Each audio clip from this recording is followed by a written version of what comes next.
কি বলে এটারে এটারে এটা খালই খালই খালই খালই খালই বালি এই একটা গাছ কাটলাম বুঝছিস না তাই নাকি প্রত্যেকটা গাছের জন্য দাদি তাই ওরে আল্লাহ কি দাঁড়ে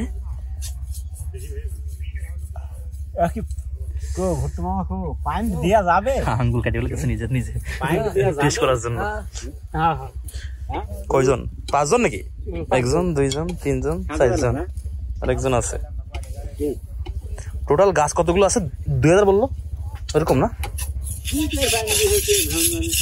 এমন পানি দেবে গোটা সিজন পার হয়ে যা এক পাইনে রে এমন পানি দিয়েছে সিজনই পার হইছে না আপনার আন্ডারে কয়টা গাছ 70 72 70 72টা এলাই